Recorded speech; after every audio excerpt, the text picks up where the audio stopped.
디모데전서 2장 1절에서부터 8절까지입니다. 1절에 보면 이렇게 말합니다. 그러므로 내가 첫째로 권하노니. 여기서 첫째라고 하는 말은 순서상에도 첫째고 중요성에 있어서도 첫째입니다. 우리 예수 믿는 사람에게 가장 먼저 해야 될 일이 뭐냐? 기도입니다. 예수 믿는 사람에게 가장 중요한 일이 뭐냐? 기도입니다. 예수님도 이 땅에 계실 때 항상 새벽 미명에 한적한 곳에 가서 기도하시면서 하루를 시작했습니다. 뭘 기도하시는지는 정확히 알 수 없습니다. 그러나 하나님께서 자신을 보내신 뜻을 이루게 해달라고 그런 기도를 했을 겁니다. 그래서 한낮에 수많은 군중들이 예수님을 에워싸고 있었지만 그걸 다 물리치고 하나님의 뜻을 행할 수가 있었던 것입니다. 기도는 순서도 첫째가 기도요. 그 하루의 모든 걸 결정하는 중요성에도 가장 중요한 것이 바로 기도입니다. 만일 기도를 우선순위에 두지 아니하고 하다가 안 돼서 기도나 해볼까? 그건 안 하는 것보다는 좋습니다만은 이미 많이 때가 늦은 겁니다. 미리 기도했어야 됩니다. 미리 기도하며 하나님의 뜻이 무엇인지 깊이 생각하고 그 일을 했어야 합니다. 그래야 오늘 같은 일이 일어나지 않습니다. 지금 기도하는 것도 중요합니다만은 언제든지 모든 일에 있어서 이게 먼저 기도하는 게 중요해요. 어떤 것을 옮길 때 이게 지렛대라는 게 있습니다. 그 지렛대가 큰 돌도 굴립니다. 우리는 우리 힘으로 할 수 없는 일이 너무나 많습니다. 그러나 지렛대가 있으면 가능합니다. 그 지렛대가 뭐냐? 바로 이 하나님 앞에 기도하는 겁니다. 첫째로 이걸 잃어버리면 안 돼요. 언제든지 내게 있어서 첫째는 기도다. 사도 바울은 이 기도에 대해서 종류를 4가지를 말합니다. 모든 사람을 위하여 간구와 기도와 도고와 감사. 간구라고 하는 것은 개인의 필요를 구체적으로 구하는 거예요. 우리가 살다 보면은 많은 필요들이 있습니다. 경제적인 필요, 건강에 대한 필요, 자녀 문제에 대한 필요, 갑자기 닥치는 어떤 상황들에 대한 필요, 이런 것들을 구하는 것이 바로 간구입니다. 매어 달리는 거예요. 그 다음에 여기 기도라는 말은 이게 프로슈케라는 말인데 기도에 대하여 전체적으로 포괄적인 의미를 가지고 있습니다. 다양한 기도입니다. 그러니까 대화를 나누는 것도 사람과도 다양한 방법이 있잖아요. 마찬가지로 기도도 바쁠 때 하는 기도가 있고 시간이 좀 넉넉할 때 하는 기도가 있고 혼자 하는 기도가 있고 또 함께 하는 기도가 있고 또 긴박성에 있어서 또 기도의 강도도 달라질 수가 있고 여러 기도의 종류가 있습니다. 분류한다면 아마 수십 가지 될 수 있을 거예요. 그런 모든 것을 프로슈케 이렇게 말합니다. 예수님이 기도라고 말할 때 성경이 기도라고 말할 때 주로 이런 의미에서 사용을 했습니다. 그 다음에 감사도 기도입니다. 다시 말하면 감사가 없는 기도는 기도가 아닙니다. 모든 기도에는 하나님 앞에 감사를 표현하는 내용이 들어가 있어야 합니다. 하나님이 주신 은혜를 기도할 때마다 곰곰이 생각해 봐야 돼요. 내가 뭘 구해야 될지 곰곰이 생각하기 전에 기도 제목 노트를 가지고 와서 그걸 읽기 전에 충분한 감사의 내용도 가지고 와야 됩니다. 그렇게 해야 그게 기도가 됩니다. 아무리 급해도 절박해도 이걸 잃어버리면 안 돼요. 날씨가 더워가지고 하루 일과 시작하는 것이 굉장히 힘든 때를 지나고 있는데 그렇다고 해서 일어나자마자 짜증난 말로 하루를 시작하면 안 돼요. 감사의 말로 기도할 때도 감사의 기도로 이 기도는 감사가 있어야 된다. 그렇게 살아야 긍정적인 사람이 됩니다. 하나님이 앞으로 주실 은혜에 대한 기대에 기도합니다. 이미 주신 은혜에 감사해야 또 앞으로 이미 하나님으로부터 받을 은혜도 기대하게 되는 것입니다. 도고, 이 도고라는 말은 새번역 성경에 보면 중보기도로 번역을 했어요. 중보기도라는 말이 성경에 나와 있지 않습니다. 그런데 이 도구라는 기도가 바로 중보기도의 의미를 가지고 있어요. 내가 아닌 남을 위한 기도입니다. 다른 사람을 위한 기도입니다. 내가 아는 사람뿐 아니라 오늘 성경에 있는 것처럼 모든 일을 위하여 기도하는 것, 그게 바로 중보기도입니다. 중보기도는 이기심을 극복한 기도예요. 중보기도는 하나님의 사랑의 마음을 품어야 하는 기도입니다. 그래서 정말 사랑하는 열정을 가지지 않고서는 중보기도를 할 수가 없어요. 여러분들이 진정으로 내 문제와 똑같은 마음을 가지고 이 기도를 해본 적이 없다면 주님의 마음이 없는 거예요. 성경에 등장하는 믿음의 사람들도 전부 이 중보기도의 사람이에요. 모세는 말할 것도 없어요. 40년 동안 중보기도를 했습니다. 십계명이 다 깨져버리고 금송아지 우상을 섬길 때도 하나님이 아예 다 인간을 다 없애버리려고 했는데도 모세 때문에 살려주셨습니다.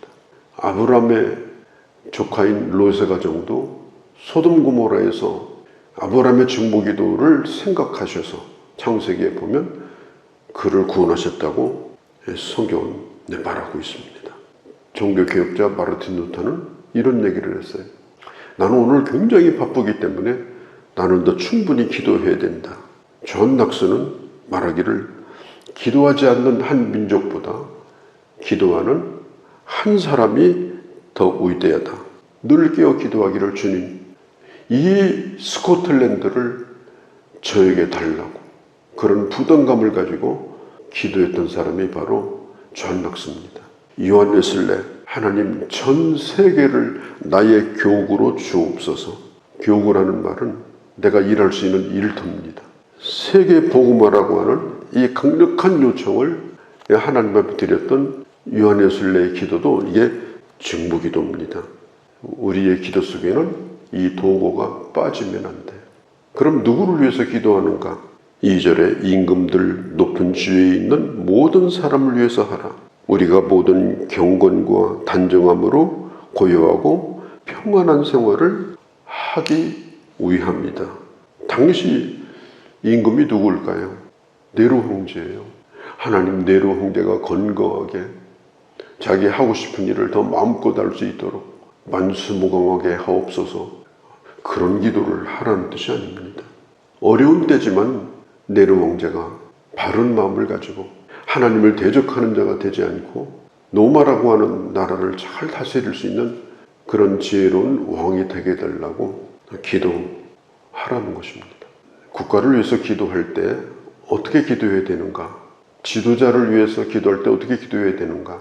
그것도 대단히 중요한 과제입니다. 우리가 모든 경건과 단정한 중에 고요하고 평안한 생활을 하게 하기 위해서다. 이 말은 이 우리가라는 속에는 불신자들도 다 포함되는 말입니다. 국가가 왜 존재하는가? 모든 사람들의 삶의 질을 높이고 또 그들이 평안하게 살 수 있도록 도와주는 게 국가의 역할이에요. 예수 믿는 사람만 보호받는 게 아니고 모든 사람이 좋은 국가의 혜택을 받고 편안하게 거하기 위해서 우리가 국가를 위해 기도하는 겁니다. 여기에는 불신자 대통령이건 신자 대통령이건 또한 모든 국민들을 위한 기도도 여기에 포함이 되어 있는 것입니다. 3절에 이것이 우리 구주 하나님 앞에서 선하고 받으실 만한 것이다. 4절에 보면 하나님의 뜻이 뭐냐? 모든 사람이 구원을 받으며 진리를 아는데 이르기를 원하신다 하는 겁니다. 누구든지 예수 그리스도를 믿으면 구원을 받는다라고 하는 확신을 우리가 가지고 있어야 돼. 저 사람은 예수 안 믿을 거야. 저 사람은 제외시켜버려야 돼. 그게 없다는 겁니다. 그 모든 사람 속에는 어떤 사람도 포함될 수 있다. 그게 하나님의 마음입니다. 골로새서 4장 3절에 보면 사도 바울이 말합니다. 우리를 위해서 기도하되 하나님이 전도할 문을 우리에게 열어주셔서 그리스도의 비밀을 알게 하기를 기도해달라. 모든 사람에 대하여 전도의 문이 열려져 있다. 왜? 하나님은 모든 사람이 구원받기를 원하시기 때문이다. 우리는 그렇게 기도해야 되고, 뿐만 아니라 하나님이 주신 영혼 구원에 대한 사명에 대해서 언제나 스스로가 자각하고 그걸 잊지 않고 살아야 된다라고 하는 것입니다. 5절에 보면 하나님은 한 분이시고 하나님과 사람 사이에 증보도 한 분이시니 사람이 되신 그리스도 예수라고 했습니다. 예수님은 하나님도 되시고 사람도 되셨습니다. 하나님만 되기를 주장하지 않았습니다. 또 사람에게 머물러 있지 않았습니다. 예수님은 하나님의 마음도 품으시고 사람의 아픔도 이해하시고, 그래서 이 증보의 사역을 감당하신 것입니다. 그럼 어떻게 증보의 사역을 감당하셨는가? 6절에 보면 대속물로 주셨으니 기약이 이르러 주신 증거니라. 하나님이 세상을 이처럼 사랑하셔서 예수 그리스도를 때가 되며 보내주셨고, 예수님이 십자가에 달려 죽으신 것은 바로 때가 이르러 우리에게 주신 증거입니다. 증보라고 하는 말 속에는 바로 죽음이라는 말이 거기에 함께 따라다닙니다. 예수님께서도 마가복음 10장 45절에 말씀하셨죠. 인자가 온 것은 섬김을 받으러 온 것이 아니라 섬기러 왔고 사람의 대속물로 자기를 주려고 오셨다 그랬습니다. 예수님이 사람을 섬기는 방법은 결국 죽음이었습니다. 영혼의 구원을 위해서, 영혼의 유익을 위해서 내 희생을 감수하는 그런 역할을 감당하는 것. 주님이 그렇게 사셨고 또 우리도 그렇게 살아야 된다라고 하는 거예요. 이 뒤에 말씀에 보면은 8절에 각 처에서 남자들이 분노와 다툼 없이 거룩한 손을 들어 기도하기를 원하노라. 분노는 분한 마음이고 억울한 마음이에요. 그런 마음을 품지 말고 거룩한 손을 들어서 기도하라. 이 각처라는 이 말은 가정에서나 교회에서나 남자들은 여성에 비해서 더 큰 책임이 있습니다. 그래서 싸우고 다투는 일을 하지 말고 그 손으로 다른 사람을 해치는 일을 하지 말고 그 손을 들어서 기도함으로 영적인 리더십을 발휘하는 그 역할을 감당해야 된다라고 하는 것입니다. 이제 9절서부터 15절까지는 교회 공동체 안에서 이 여성의 역할에 대해서 나와 있습니다. 성경 해석상 상당한 논란을 가지고 있는 성경 구절 가운데 하나예요. 그래서 많은 성경학자들이 다양한 해석을 합니다. 로마 가톨릭이 부패하고 잘못된 이유가 뭐냐? 그들이 해석하는 성경 해석에는 무오류, 오류가 없다. 그렇게 주장했기 때문에 결국은 부패한 겁니다. 우리 어떤 성경에 대하여 다양한 해석이 있을 때는 그 다양한 것을 충분히 함께 생각을 하는 자세가 필요합니다. 내 해석만 옳다. 다르게 해석하는 사람들은 이건 다 자유주의자다.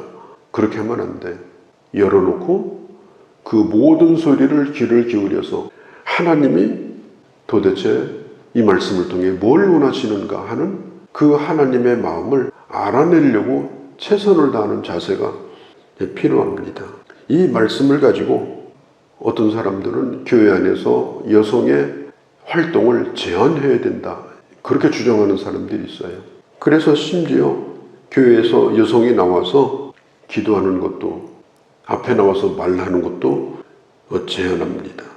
하나님께서 남녀를 주셨어요. 남자만 지은 것도 아니고 여자만 지은 것도 아니고 남자는 남자로서의 특성과 역할이 있고 여성은 여자로서의 특성이 있고 역할이 있습니다. 이것은 결코 우열의 개념이 아니에요.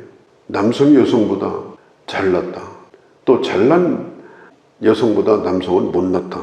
그런 뜻이 아닙니다. 남자의 지도력이 대단히 중요하다 하는 것을 이것은 불변의 법칙입니다. 그렇지만 여성이 남성보다 열등하다. 결코 그건 아니에요. 만일 오늘 성경에 있는 대로 여성은 교회에서 잠잠하고 말하지 말고 할 말 있으면 집에 가서 당신들 남편한테 가서 물어보고 공개적으로 교회 와서 누구한테 물어보지 말고 진짜로 오늘날 교회에서 그렇게 한다면 교회는 엄청난 피해를 입을 거예요. 그러니까 이 성경 구절은 그때 당시 문화적 배경이나 문화적 특성이 있는 겁니다. 그러면 교회가 어떻게 되겠습니까? 교회에서는 절대로 여성 리더십을 세우면 안 된다. 이런 구절로 써먹으면 안 됩니다. 하나님께서는 남녀를 모두 지으시고 남녀를 모두 하나님의 교회에 불러주시고 함께 교회를 세워가는 것이 하나님의 뜻입니다. 다만 에베소라는 도시가 상당히 개방적인 도시입니다. 이 여성의 활동이 아주 활발했어요. 어느 정도냐? 길거리에서 창녀들이 나와서 지나가는 사람들을 향해서 호객행위를 할 정도로 여성들이 대담했어요. 그런데 교회 안에 그런 풍조가 들어와 가지고 여성의 목소리가 커지는 건 괜찮아요. 그런데 세상적인 그런 풍조가 교회 안에서 스며들기 시작하니까 교회가 걱정을 합니다. 바울도 그 걱정을 했고 교인들도 그 걱정을 했습니다. 그래서 바울이 이 디모데전서 2장 11절 이후 15절까지의 이 말씀을 기록하고 있는 것입니다.